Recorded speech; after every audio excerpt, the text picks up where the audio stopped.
is ABC-7 at 5. A deadly shooting at El Paso's Veterans Affairs Clinic. Military police on high alert. Clinic employees and patients evacuated. ABC-7 was first to bring you live coverage during ABC-7 at 4 yesterday.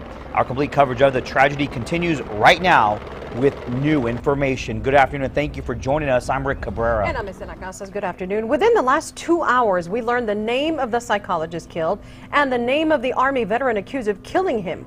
FBI agents tell ABC-7 48-year-old Army veteran Jerry Serrato shot and killed Dr. Timothy Feuerbach.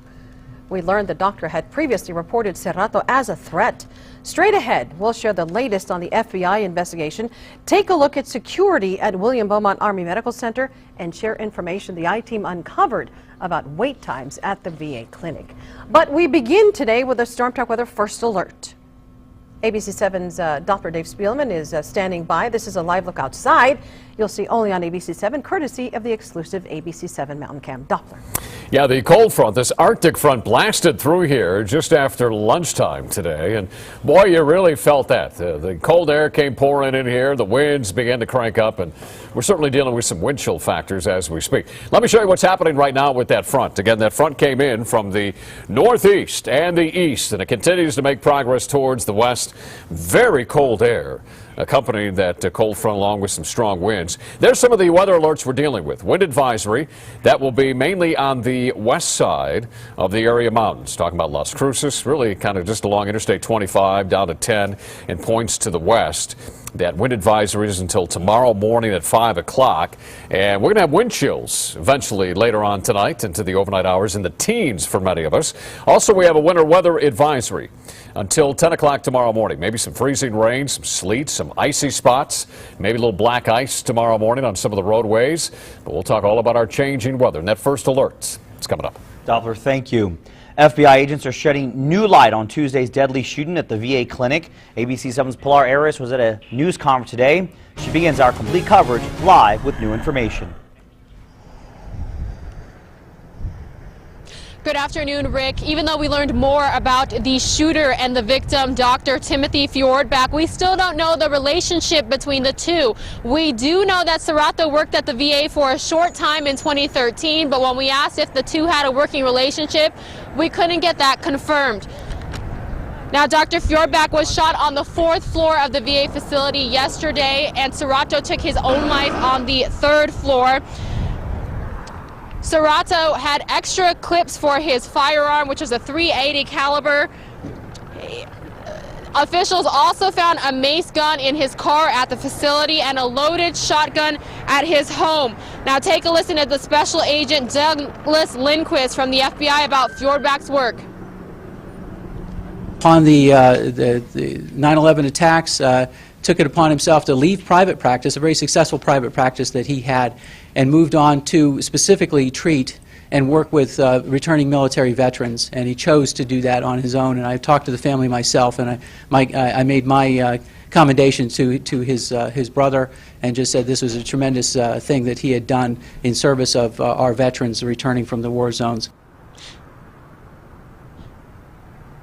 As someone who has been inside that VA facility before, I did not see any metal detectors, but I made sure to ask officials today if there are, and they confirmed that there are not, which brought up the question of security and our complete coverage. But for now, reporting live in West El Paso, Pilar Arias, ABC-7. All right, we're going to look at security in just a moment there at the VA clinic. Thank you very much for the latest Pilar Arias live tonight. ABC-7 is learning more about the shooter, Jerry Serrato. He was 48 years old and served in the Army from 2006 to 2009 as an infantryman.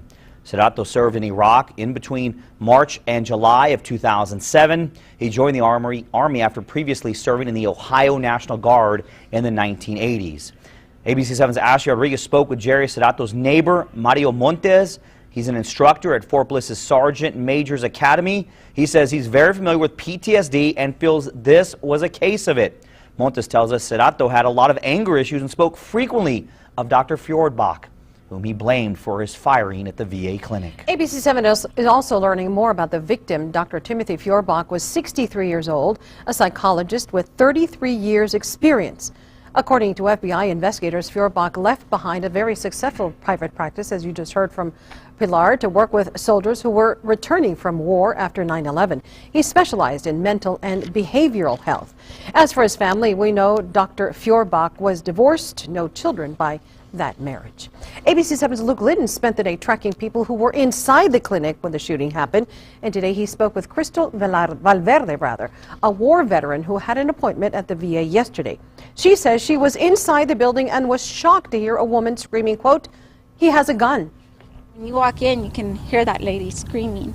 The two people that were with me, they did see her, and they said she looked pale, that she was scared, and that the only reason they took her seriously was because of how panicked she did look.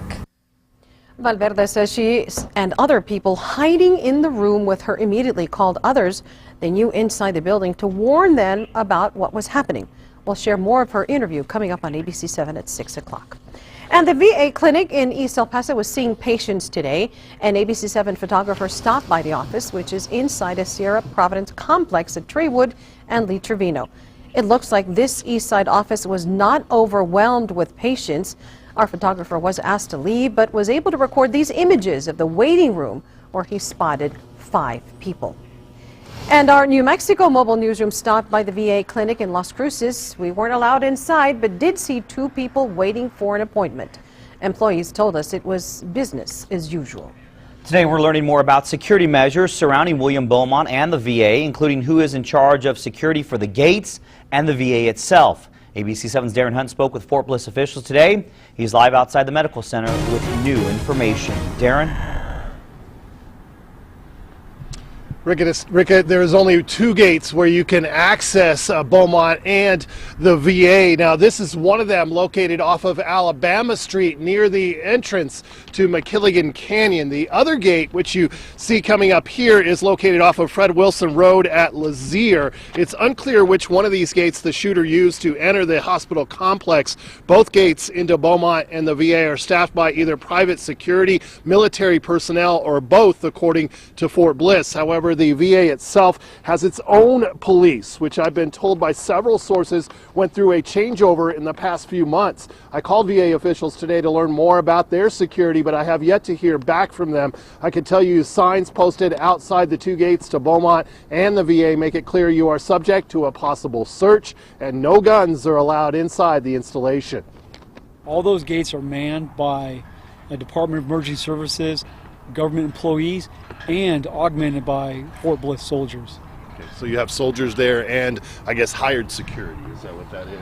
They are government employees who work for Fort Bliss as part of their law enforcement, and they are augmented by soldiers. And so anytime you go to one of the gates, you will see a combination of both, or maybe just soldiers, or maybe just the GS employees. Earlier today, we ran into a woman who frequents the VA facility here at William Beaumont. She told me as she left the area that security had been heightened today and it was more difficult to gain access to the area. Coming up at 6, I'll tell you more about that and whether people think there should be tighter security entering this facility in the wake of yesterday's incident. Rick and Estela. All right, Darren Hunt reporting live tonight. Thank you. Rick, the deadly shooting has a lot of ABC7 viewers sounding off on our social media network. Irma says, it's so sad. It's not the doctor's fault. There are not enough funds to support mental health for our soldiers. She goes on to say the VA doesn't have enough personnel, and as a result, its services are very limited and incompetent. And Renee tells us, as sad as this tragic incident is, it was only a matter of time due to the way that the VA operates here in El Paso. She goes on to say, they have a lack of respect for veterans going through difficult times. It's hard to get good quality medical and psychological care from our VA system. ABC7 is looking into the record at El Paso's VA clinic. And remember, it was just last year when the VA was rocked by a scandal involving long wait times for appointments. Andrew J. Polk has I-Team Perspective you'll see only on ABC7. Standing here just south of the William Beaumont Army Medical Center complex here in north central El Paso, and the VA clinic just behind me, in terms of wait times in service, had been having some problems in the recent past, but more recent studies had showed some improvement in some of those numbers. Congressman Beto O'Rourke had polled local veterans on dissatisfaction with VA wait times earlier last year, and federal auditors released initial findings for mental health care back in June of last year. It showed that more than 36% who tried to schedule an appointment with the VA couldn't. Also, it took an average of 71 days between the request for an appointment and actually seeing a provider, and 77% of those requesting a mental health care appointment waited more than 14 days to see a provider. In fact, El Paso's VA was ranked in the top 10 longest waits for new patients seeking mental health care, some of the nation's worst wait times. But a new report came out in December saying the EP VA clinic has since improved. Conducted by the Office of the Inspector General of the VA, the study says that as of December, El Paso VA clinics met the 30-day health access benchmark in mental health. The average number of days until an appointment was made dropped down to 23.